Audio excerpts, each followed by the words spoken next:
Raadiyoo Sagalee Ameerikaa sagantaa afaan Oromoo wixataa haga jimaataa galgal sa'aatii 2 haga sa'aatii 3 meetira baandii 1921 fi 25 irratti Waashingtan DC irraa sanii dabarsinu kaarraa kun ammaantan jalqabuu jirra.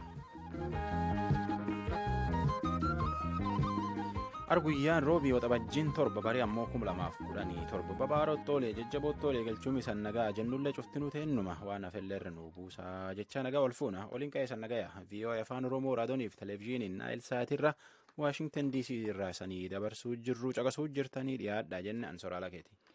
Oduu addunyaa fantuu jubee horaati attamoltan mataan oduu haleellaa Teheraan keessatti raawwatameef Iraan Saawudii Arabiyaa himatti.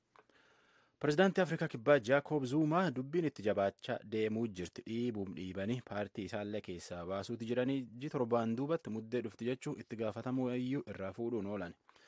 Qubee afaan Oromoo akkuma durii aabaa caadaa jechuu moo laa irraa jalqabanii ijoollee barsiisuutti qarqaara. Manni murtii federaalaa Itoophiyaa dubbii itti gaafatamtoota koongireesii federaalistii Oromootiitiif miilota isaanii walumattuyyuu nama 22 beellamsi laa'aadhaatti qaban dabarse guyyaa dhibiitti beellam dabarse waan arsanii qopheessin keessaa tattanaa jira oduu tasaana tujube.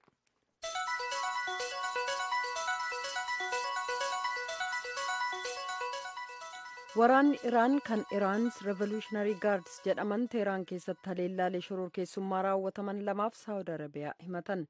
Ibsi himannaa sun akka jedhutti haleellaaleen sun kan raawwataman pireezidaantii Yuunaayitid Isteetsiif hoogganoota boodatti hafoo ta'an kan Saawudii kanneen shororkeessummaa deeggaran gidduutti walga'iin geggeeffamee torban tokko booda. Gareen ISIS itti gaafatama fudhachuun jarri kun haleellaa suukanneessaa sana keessaa harka qabaachuu isaanii mirkaneessaa jedha ibsichi. Gareen ISIS haleellaa yoo xiqqaate namoota 12 galaafate kanneen biroo 42 madeesseef itti gaafatama fudhate. Pireezidaanti Doonaald Tiraamp har'a ibsa Tiwiitarii irratti maxxansaniin bakka daayirektara FBI duraanii Jeems Koomee abbaa alangaa federaalaa duraanii Kiristoofer Reey kaadhimamuuf ka jiran ta'uu beeksisan. Labsiin pireezidantichaa kan dhaga'ame Koomeen koree basaasaa sanatii duratti dhuga ba'umsaaf dhiyaachuu isaanii guyyaa tokko dura. Koomeen dhimma Raashaan filannoo pireezidantummaa kan bara 2016 jidduu seenuu kan Koomeen qorannaa sana akka dhaabaniif Tiraamp yaalii godhan ilaalchisee gaafatamuuf jiru jedhamee eegama. Koreen sun Mooskoof gareen Tiraamp gidduu hidhati jiraachuu isaallee ni qorata. Kan bakka Koomee akka bu'aniif kaadhimaman Reen bara 2003 hanga bara 2005 jechuun ennaa bulchiinsa George W. Bush kutaa yakka qoratu kan ministirii haqaa hoogganaa turan. Aangawoonni dhaabaa tika nageenyaa Yuunaayitid Isteets gameeyyiin lama qorannaa Raashaan filannoo waggaa darbee keessaa harka galfachuu ishee ilaalchisee Tiraamp karaa sirnaa hin ta'iniin dhiibbaa nurra hin keenye jechuudhaan seera tumtootaaf himanii jiran. Daayirektarri dhaaba basaasaa biyyoolessaa Daan Kootsiif kan dhaaba nageenya biyyoolessaa hoogganan Maayikil Roojers koree basaasa sanatiif akka himanitti garuu Tiraamp waliin baatii yeroo dhiyoo Waayit Haawusitti marii geggeessan ilaalchisee ibsa bal'aa akka hin kennine dubbatan. Koots akka jedhanitti odeeffannoo basaasaa akkaan maqsuuf dhiibbaan narra kaa'amin jiru jedhan.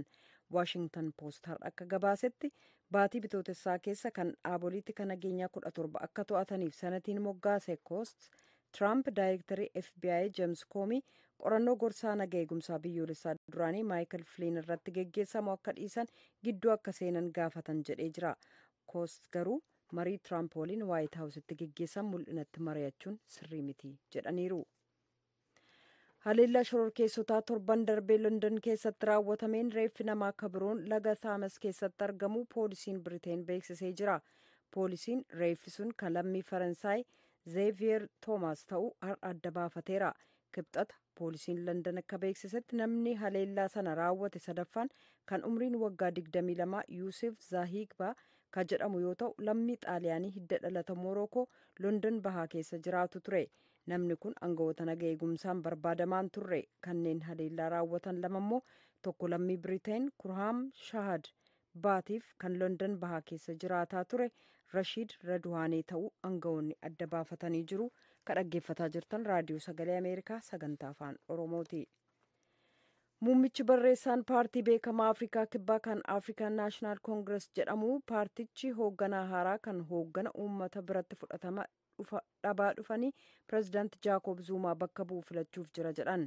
Marsaan pireezidaantummaa Zuumaa bara 2019 jechuun waggoota 2 booda dhumachuuf jira.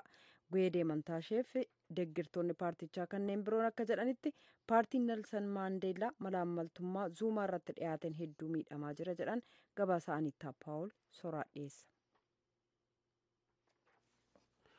ANC African National Congress paartii mootummaa Afrikaa kibbaa bulchitu lakkuun bultee kaatuun dubbiin itti jabaachaa deemte bulchootiis horii uummata nyaatanii balleessanii seera malee hojjetan jedhanii waan hedduun himachuu jiran waan hedduu himataniin kan aga guddaani pirezidaantii biyyisuun Jaakob Zuumaatti hojjetee jedhanii himachuu jiran akka itti gaafatamaan guddaan paartii tanaa jedhetti pirezidaantii Zuumaa dubbiin itti oowwute guyyaa nutti gabaabachaa deemuutti jira. Akka oduumaan ANC ZZ Kodwaa jedhetti keessattuu eegii ergaan iimeelii kuma hedduu kan mootummaa Afrikaa kibbaa maatii dureeyyii Indii Guptas jedhanitti dogoggorsee jedhanii faayidaa irraa argateegi jedhaniin dubbatti dubbiin tun qoratamaa deemuu jirti. Oduu himaan kunin paartiin isaanii hojii akkanaatii obsiin qabduu jedhe akka koomishiniin dubbii tan qoratu yayyabama gaafate. We've got a plan to protect as a current leadership as the next leadership.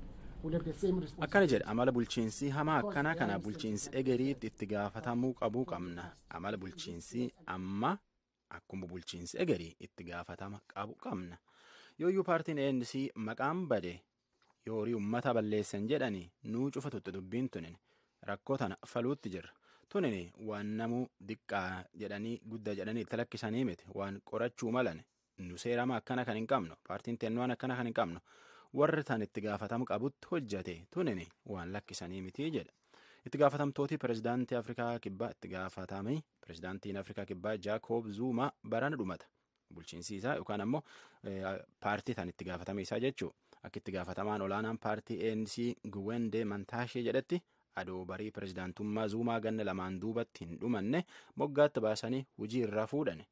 Bara 2008 keessa hujii itti kennan Zuumaa kanatti barii hujii isaa dhumatee jennaan keessumattuu yoo itti gaafatama paartii isaa tabara kana dhumate irraa fuudhanii eenyutti taana irratti ammatti wanti mirkanaa hin jirtu.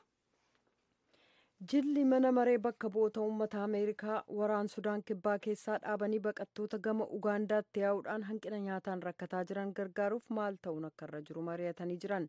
Bakka bu'aan mana marii Chris Smith kan akka dubbatan torban darbe Afrikaa waaltaa daawwatanii erga deebi'anii booda gaaffii kanaaf deebii ka ta'u jedhan Chris Smith paartilee Sudaan kibbaa kanneen wal fincilan keessumaa mootummaaf waraana kanneen daandii gargaarsi nyaataa uummataaf akka hin geenye danqan akkasumas humnaan gudeeddii akka meeshaa waraanaatti gargaaraman fixiinsa gosootaa irratti bobba'uun himataman ilaallata jedhan oduun galgala kanaaf qabnu kanuma.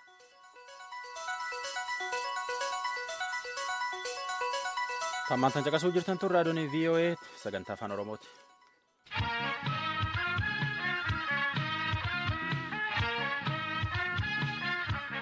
Manni murtii federaala Itoophiyaa dhaddachi Afreessoon dubbii itti gaafatamtoota paartii Koongireesii Federaalistii Oromootii fi miilota isaanii walumattuyyuu nama 22tiin himatanii arda silaalaaluuf ture beellamaan dabarse. Tan irratti jaalanneen abukaatoo jira obbo Wandimmoo Ibsaatii fi obbo Abduu Jabbaar Huseen dubbiste ka obbo Abduu Jabbaariin jalqabna. Ani obbo Baqqala Garbaa Dajanii Xaafaa Addisuu Bullaallaa fi Gurmeessaa Ayyaanoo. Akkuma armaan dura beellama qabatee ture ragaan abbaan alangaa isaanii gochattiin himataman kana raawwatanii jiru naaf mirkaneessa jedhee dhiyeeffate ragaa sanadaa fi ragaa namaa keessa laalaniitu dhuguma yakka isaan amma ittiin himataman kana jarri kun raawwatanii jiranmoo hin raawwanne isa jedhu jalmurtii jennaani kaanuti nama bilisa ba'uu fi isuma dhumaati. Nama ofirraa ittis jedhamuuf immoo sadarkaa itti aanutti darbama. Himatamaan ragaa ittisaanii qaba jedhu ni dhiyeeffata achi booda murtiin dhumaa kan kennamu. Silaa har'a jala murtii kennuuf ture manni murtii maal jedhamtan? Manni murtii jalmurtii sana barreessuus jalqabnee jirra. Garuu bal'ina waan qabuufi hanga dandeenye guyyaa irraatti dhaqqabsiisuuf yaalii goone irraa garuu dhaqqabsiisuu hin dandeenye. Isa nu hafu irratti immoo torbaan tokko nu barbaachisa waan ta'eef ni dhaqqabsiisanii torbaan tokko beellama kenname. Himatamtoonnoo argamanii turanii? Argamanii turanii namoonni lama dubbatanii jiru. Obbo Dajanee Xaafaa fi obbo Addisuu Bullaallaa. Obbo Addisuun beellama nus deddeebisuurraa maatii keenyas deddeebisuurraa ji'a tokkos waggaa tokkos haa fudhatu. Gaafuma xumurtanii nu yaamaa nutti himaa malee nun deddeebisina bifa jedhuun yaada kaasanii. Deddeebi'uun furraati? Akkasii nu amma booda numaayyuu nu jibbisiisee jira. Nullee mana murtii kana dura yeroo hundumaa dhaabbannee nutti dhaga'amuurraa hogguma xumurtan nu yaamaatii nutti himaa waan irra geessanii jedhanii yaada kaasanii obbo Addisuuni. Maal jedhe manni murtii? Manni murtii humnaa ol ta'eeti malee isin deddeebisuuf hin turre nuti beellama kana isinii gabaabsuuf jenneetu jidduu kanatti nu xumuramuu dide kanaaf yeroo dabalataa barbaanne. Obbo Dajaneenoo maal jedhan? Obbo Dajaneen dhiibbaa mana murtii irra jiru ni beekna. Manni murtii hanga danda'een dhiibbaa gama kamiinuu irra jiru kanarraa bilisa ta'ee sammuu qulqulluudhaan dhimma kana laalee akka murtii kennu seenaafillee waan ta'uuf kanaaf hundi keenyayyuu biyyuma tokkoof hojjenna waan ta'eef isinillee bilisa ta'aatii murtii nuu kennaa kan jedhu taasa. Isaan ogeessa seeraati miti ofuma isaanii? Ogeessa seeraati. Manni murtiis konsarnii akka qabu dhaddacharraa ibsee waan ta'eef kana bira dabarsan jennee yaadnudha. Galmee obbo Gurmeessaa Ayyaanoo irratti kanneen himataman keessaa 18f abukaatoo akka ta'an obbo Wandimuu Ibsaa yaada kennaniin. Galmeen baay'ee guddaadha. Kan hamma ammaa barreessine qofti murteedhaaf fuula 86 ga'ee jira. Nuun xumuramne kanaafuu odoon xumurre dandeenyee dhiyeessinu sababa kanaaf beellama tokko kennuun dirqama nutti ta'ee nuu xumuramuu dide hin laafne jedhan. Ammam fudhatama qaba sin biratti? Kanallee ta'ee kaanillee gaasilaa odoo ciniinnatanii too jedhanii halkanii guyyaa odoo hojjetanii kama raawwatanii hojiin baay'isiin jira. Namoota 18 ragaa namaatirratti, ragaa siidiitirratti, ragaa barreeffamaatirratti haga fuula 15 kanaa ol galchee warri kuwwanillee akkasuma abukaattotiin nama gara jahaatiin galmee kanarra kan jiru namu akkasi galchanii kana hunda walitti qindeessanii himannaa marammaranii deebii keenya marammaranii kennuudhaaf yeroo waan irraa fudhate natti fakkaata. Maamiltoonni keessan komee dhiyeessan qabu? Gara kooti komeen dhiyeessina anumatu dhiyeessa. Kanaan dura beellamni dabrellee kaadhaa kun isa dhumaa jettanii maamiltoonni kennallee marrattanii dubbatanii addaan deemne garuu amma dhageenyee jennaan hin taane ammallee guyyaa 8 booda jettanii sagalii sanittu beellama sanirratti isa cumaa nu godha halkanii guyyaa hojjedhaa kan jedhu yaada kenne maamiltootiin kootillee kanuma fudhatan. Gama kaaniin jedhan obbo Wandimmuun dhaddacha 19ffaa irratti kan har'a haaraa himannaan irratti dhiyaates ni jiru jedhan. Tokkoffaa nama Nugusuu Dirribaa Xaafaa jedhamuun kan himatamanii nama 5 isaan kun dubartiin takka keessan jirti. Keessatti akka Itoophiyaa 32 tokko laayiidha 35 36 akkasumaan immoo labsii shororkeessaa keewwata 4tiin kan himatamanii isaan kana himannaan dubbifameeti beellamamee inni lammaffaan himannaan hadha kan dhiyaate isa nama Shaashoo Anbassaa Kaffiyaaloo jedhamuun kan himataman nama 8 kan isaanii kunillee keewwatumaan walitti caqase kanaan kan shororkeessaan himatamanii kan isaanii kunniin himannaa haarawaa amma meeqa jechuudha 8 5 nama 13 hadha haarawaa himatame jechuudha. Warri haaraa himataman kun eessaa dhufan? Warri haarofti himataman irra caalaan isaaniitu Shawaa Lixaa aanaa Ada'aa Bargaati baay'inni isaaniiti inni namni tokko immoo Finfinneedhaa Boolee Kifila Katamaa micayyoon takka immoo Tigisti san jedhamtu Shawaa Lixaa magaalaa Amboo keessaa dhufan. Isaan kun yoomi hidhamuun isaanii? Ji'a 9 turaniiru Paagumee bultii 2-3 hidhamaniiru. Har'an dhiyaatan ji'a 9 booda irratti. Turuu isaaniif sababiin himame jira?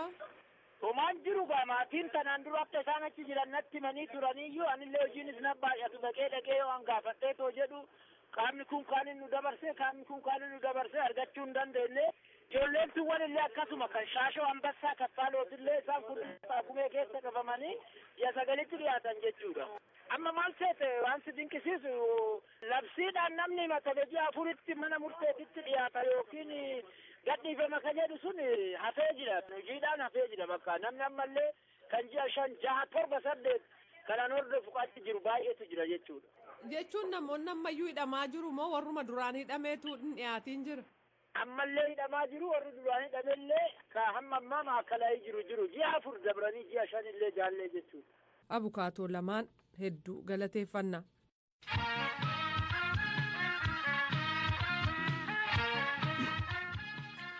Tammantaan caqasuu jirtan tun raadiyoon VOA sagantaa afaan Oromooti qophii teennee eegi jalqabnee daqiiqaa 15 yaane 15 nu hafa isanii bii jirtanii nu caqasaa. Barataan caqasuu jirtan tun raadiyoon VOA sagantaa afaan Oromooti.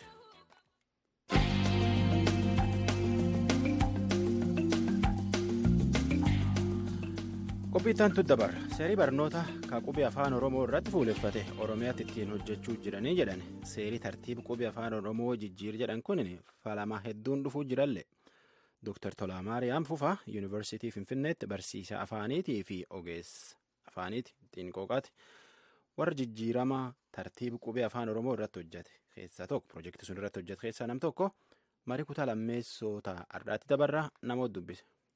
Dr. Tolaa Maariyaam mana warra isaaniif mana barnootaa gidduu daangaan guddaan hin jiru galaanni guddaan hin jiru mana warra isaaniitti suma dubbisuun salphaa ta'eef yeroo gara mana barnootaa dhufanis suma salphaa sanaan jalqabaniitu gara ulfaataatti deemu mana warra isaanii jiru taanaan aafaa baafaatu salphaadhaaf taanaanii ammuma lafa kaanii mana barnootaa yeroo dhufan immoo wanni biraan isaaniif salphaa ta'uttamitti danda'a.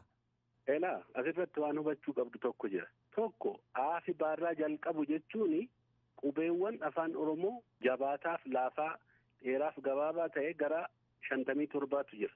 Kanaaf kan 57 kana aabaa caadaatiin haa ta'u lafa kaayimee tartiibessiitii barsiisii salphaarraa hamma cimaatti toonsiin jedhe waan ati jettu rabbaa beeku. Salphinniif ciminni maalirratti hundaa'a? Tokkoffaa nuti ulaagaawwan 5 kun kan ta'ani research based high frequency sound daddabalee kan dhufu sound sana adda baasiitii jalqabsiisi.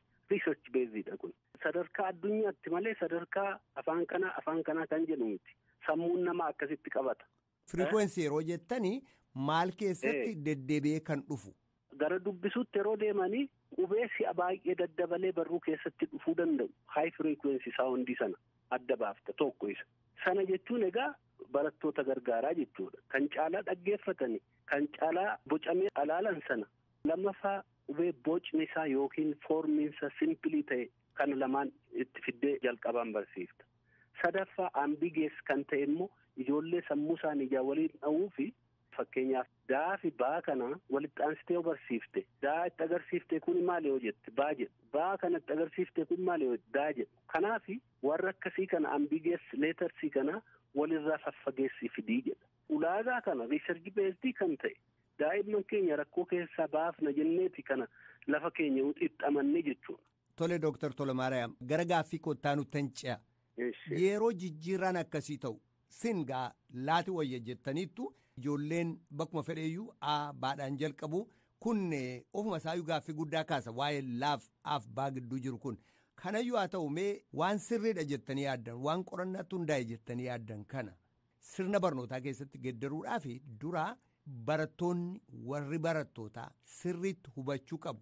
Uummatichi inni aadaasaa barnoota isaa sanas qabatee jiru sirriitti baruu qaba. Kana ibsuu fi barbaachisa.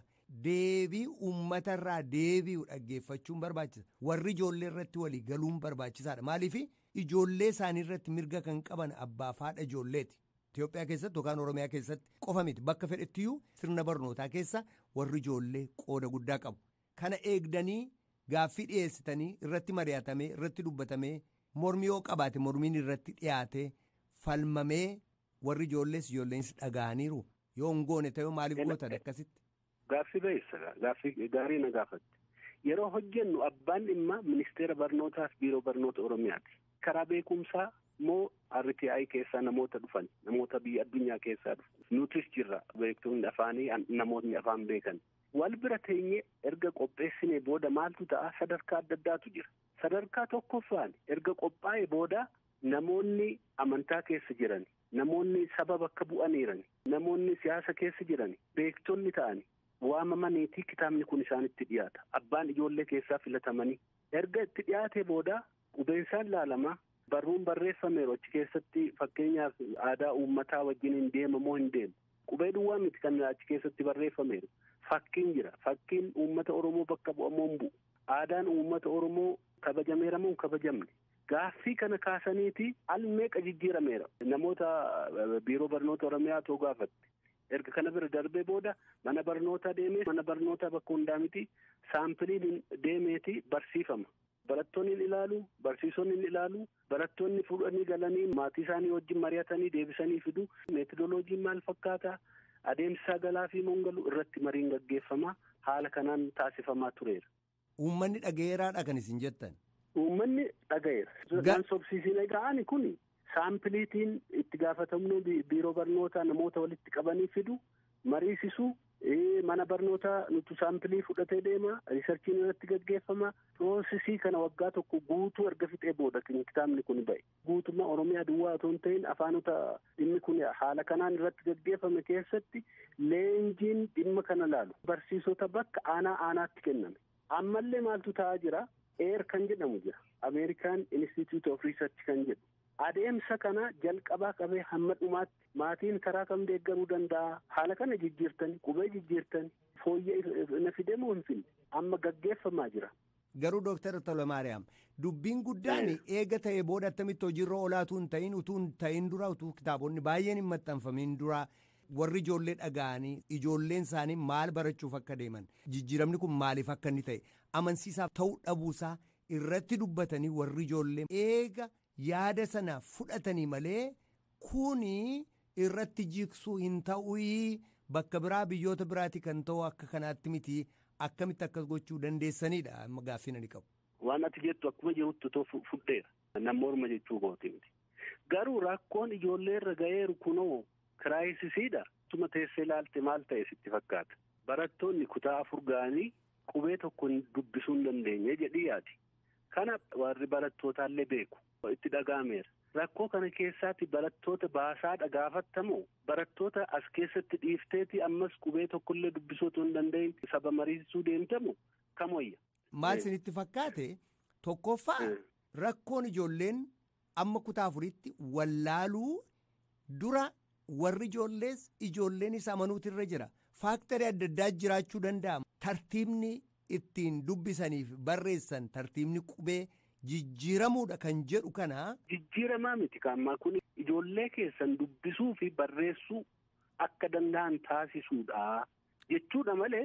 Maal isinitti fakkaate Dooktar Tolamaariyaam inni dura jalqabames callumadhee lafarraan kaane yeroo barnootni yeroo jalqabamu biyya kam keessattiyyuu achi booda yaadii fooyyessu adda addaa dhuguma dhufuu danda'a. Isa duraa kana yeroo geeddaran garuu tokkoffaa rakkoon kun dhugumatti amma ijoolleen 4 yeroo ga'an dubbisuu dadhabuun isaanii sababa qubee kanadha sababa bakka itti dubbisan kanadha tokko gaaffiin tokko sababaaleen kabiraan jiru moo hin jiran sumamma sinnaa ibsitan kanatu furmaata ta'uu danda'a hin danda'oo ta'e sababaaleen kabiroon maaltu jira sababaalee kanarratti warri ijoolleenis amantaa qabaachuutu irra jira jalqaba eraa jijjiirra irraa kun hin fooyyaa jechuurra. Ilaalchi kun ilaalcha adda addummaa ta'uu danda'a. Maaliif nuti kan kaane rakkoon kun jira. Rakkoo kanaaf furmaata karaa kitaaba barataa fi qajeelcha barsiisaatiin kaana. Barattootaan barsiifna. Barsiisotaaf leenjiin hin kennina. Maatii bira immoo kitaaba dabalataa qopheessaa geenya. Amma fakkeenyaaf Save the Children kitaaba barattootaaf kitaaba dabalataa qopheesseeti maatii bira ga'uuf kan deemu jira. Read koo jedhama. Ammallee irra jiru.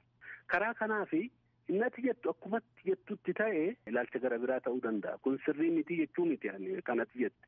Garuu nuti rakkoo kana hiika jennee karaa kanaatti furmaata fiduu kan dandeenyu jennee kana deemne. Nuti karaa kanaatti amannee deebne maatii bira immoo hin geenya namni hundumaa beeka jechaa koo miti. Dura garuu barattootaaf barsiisotarra haa kaanu jenneeti itti deemne. Tole gara gaaffii koo gara biraatti hancaa Dooktar Tolamaariyaam. Ijoolleen kutaa 4 yeroo ga'an ijoolleen sadarkaa tokkoffaa jiran. Sadarkaan dubbisuu isaanii gadaanaa ta'ee hubannee jirra qorannaadhaan jettaniittu. Waa'ee qubee kana ala sababaaleen akka ijoolleen dubbisuutti hin cimne taasisan kabiroon hin jiranii qorannaan geggeeffamee hin jiru moo kanumadha kan isin argattan bahiin keessan kanuma. Ani argadhe hin jenne asirratti naa sirreessi. Qorannoo kana kan bira ga'e ministeera barnootaa fi eegiraadha. Early grade reading assessment isaantu bira ga'e. Kan isaan lafa kaa'anii tokko rakkoo sirna barnootaati jechuun. Qajeelchi barsiisaa fi kitaabni barnootaa waan sirraa'uu qabu. Kanaaf fooyya'e jechuudha. Lammas leenji barsiisota. Barsiisonni hammam beeku waan barsiisan sana. Meetodoloojii ittiin barattoota barsiisan beeku moo hin beekan. Kitaabni dabalataa hojjira moo hin jiru. Nuti kanarratti daangessineeti amma rakkoon adda addaa jiraachuu mala. Dalee tokko keessatti barattoota meeqatu bara. Naannoo sana keessatti rakkoon adda addaa jiraachuu mala. Garuu nuti fookasii kan goone irratti hojjechaa turre. Warra kana sadan irratti. Garuu amma fakkeenyaaf barsiisota kan ilaaleen ammaan durallee asuma raadiyoo sagalee Ameerikaa irratti beektota haasofsiisnee turre waggaa 7-8 dura jechuudha. Barsiisaan tokko kutaa tokko keessatti gosawwan barnootaa mara barsiisa ka jedhudha ka jiru. Biyya keenya keessatti qulqullina leenjii barsiisotaa yeroo laallu ammam sanaaf gaadha. Maaliif biyya keessa jiru kana keessa taatoo biyyoota biraa keessatti kanneen sadarkaa gadaanaadha barsiisanii namoota yoo xiqqaate baachilarii qaban yookaan maastersii qabanidha. Yuunivarsiitii keessatti kanuma barnoota sadarkaa tokkoffaaf jedhamee gosa barnootaatu jira. Barsiisummaaf kan leenjifaman jechuudha. Barsiisonni ammam qulqullina barnootaa leenjii argatanii kanaaf ga'oo ta'aniiti. Kan barsiisaan tokko kutaa tokko keessatti gosa barnootaa adda addaa akka barsiisu godhamee itti deemamaa jiru. Gaaffiin kun kakaa'aa ture kanaan durayyuu. Kanaaf deebii maal qabdudheen akka ekspertiitti? Egaa asirratti dhiifama naa godhaati. Karaa beekumsa koo kaarikulamii qopheessuu irratti malee leenjii keessatti maaltu ta'aa jira piroofeshinii koos miti. Piroofeshinaalii yaada nama amansiisu kana jedhee sii kennuu hin danda'u. Namoota abbaan dhimmi isaa laalu otoo gaafatte gaarii natti fakkaata. Tole, ogeessaa sirna barnootaaf xinqooqaa barsiisaa yuunivarsiitii Finfinnee Dr. Tolamaariyaam Fufaa ibsanaa kennitan kanaaf guddaan sin galatoomsadha. Carraa kana naa kennitanii wajjin haasa'uu keenya baay'ee na gammachiiseera ulfaadhaa.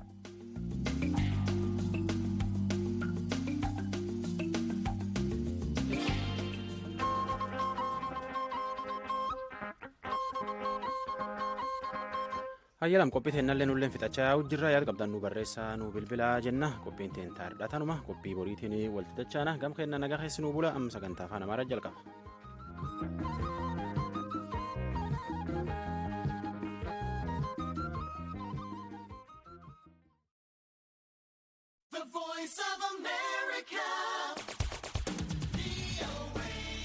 የአሜሪካ ድምጽ ራዲዮ ጣቢያ የአማርኛው አገልግሎት በ19 በ22 እና